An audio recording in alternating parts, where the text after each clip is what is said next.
Hi, good evening. This is kind of 6:30 p.m. in October 9th, and I'm going to make a very special dish. I haven't made this so far in my Bordo's kitchen.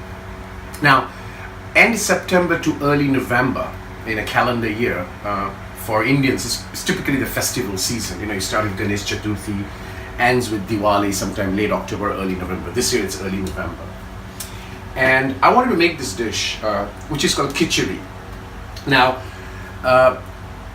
there's a subtle difference, as in a country like India, with regards to Khichidi from the east to the north. So in the north, typically, it's a dish that's made when a person is unwell, especially from indigestion, etc., because it's very light to eat, right? So that's good thing about this dish. So it's very light. It's like a congee in a way, but there's a difference between congee and Khichidi, and I'll come to that. In the east, although it is made at times when you're not well, but predominantly in the East, which is it's made during the festivities as offering. So specifically, the what is referred to as the goddess Durga's festival, or the Durga Puja, and the goddess Kali festival, which is the Kali Puja. That's when the Diwali happens around most part of eastern India, Orissa, Bengal, Assam.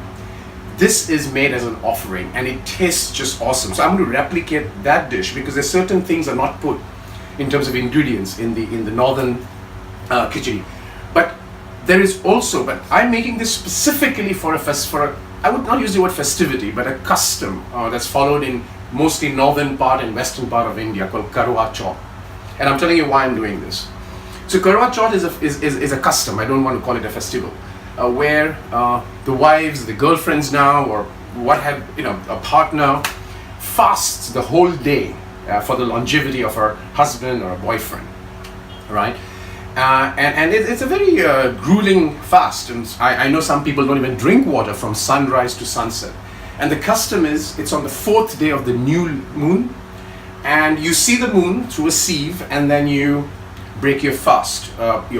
Typically the husband gives you something to the wife to break the fast. Now, I think this khichdi, the way I'm going to make it with the Eastern style, is the right thing to have because you have been on a long fast, and you typically should avoid heavy food after whole days of fasting.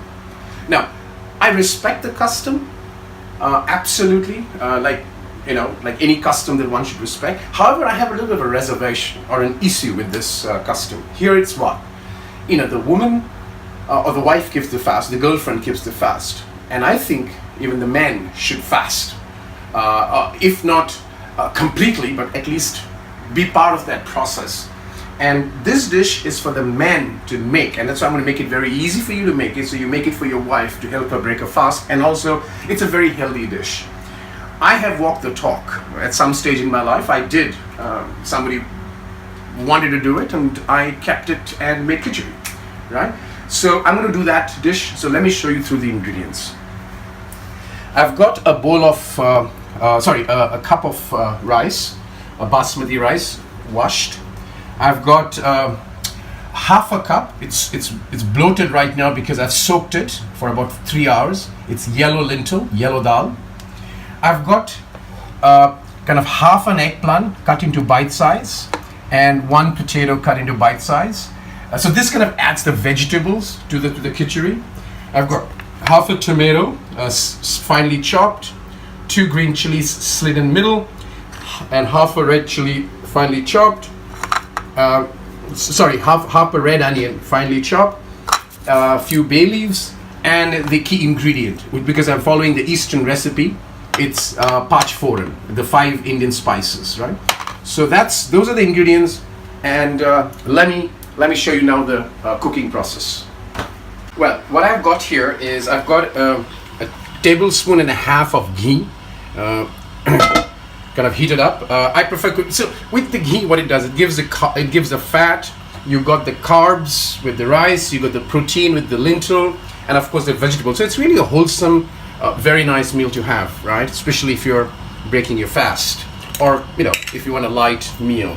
So to that, I'm going to add a teaspoon and a half of the Indian 5 spices, or generally called as Paanch Phoron.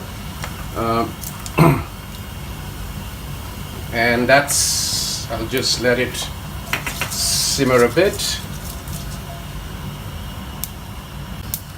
Well, now this is crackling, and to that I'm going to add the 2 chilies and the onion. Stir this up. It's a very, very easy dish to make.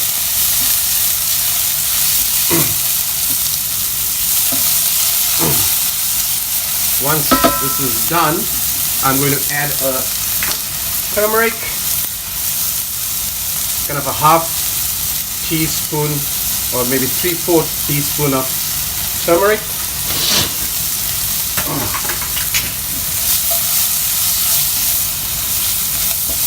And then I add the tomatoes. And typically you should cook this in a thick bottom pan because it has to simmer a lot. And then I will add the salt. And I'll do my final salt test later. Well, now this is cooked, the onion and the tomatoes. At this stage, I will put in the lintel. This is the yellow lintel that adds the protein to it. And I'm going to add the washed rice, right? Now, I'm going to fry this a little bit before I put the water, and that's the final step. This dish you can make in, under 10 minutes if all the preparations are done. And then you can just simmer the rice on slow flame for about 15 minutes. Do check once or twice in between. So this is done. And we just fry it a little bit. That's the way to do it, so that the lintel is fried a bit. It has a very nice flavor when you do that.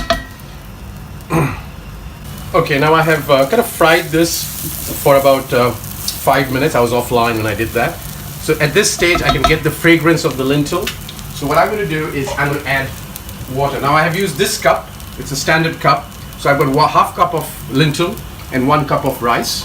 So that means it's 1.5. So roughly I'm going to put 4 cups of water because I want the lintel to cook properly. So that's 1. And oh, sorry, please put cold water, all right, not hot water. You want to put cold water when you're doing this because you need the rice and the lintel to cook. That's 3, 4, and I think to be safe, I'm going to put another half a cup. That's 4.5 cup of water, measured at the same cup that I've used the rice for. I'm going to stir this. At this stage, remember the veggies. The veggies, all of them go in. So as the dish cooks, and because I put veggies to be safe, I'm going to put 5 cups, so another half cup goes in, right? And I'm going to just stir this. Generally, you put eggplant, potatoes. It gives the, wholesome. It becomes a wholesome meal. And at this stage, I'm going to do my salt test. Definitely need salt, as I had expected. Remember, the water all dries out, so it's like a congee, right? So the water is where you do the salt test because that'll get absorbed by the vegetables and the rice and the vegetables. So this is done.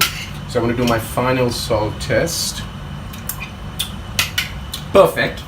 So I'm going to let it come to a boil, and then I put my timer to 15 minutes and cover the lid, put it on slow flame for 15 minutes, and the dish is made. But at some stage in that 15 minutes, I'll come and have a look, right? So that's the dish, khichidi, made in the Eastern style, a wholesome meal for all you men there whose wives or girlfriends are keeping or will keep Karwa Chauth fast. This is a dish to make, and to my John, enjoy and have a wonderful season of festivity. If I can make it, it's very easy to make. Go ahead, make it, and take care of your loved ones. Take care.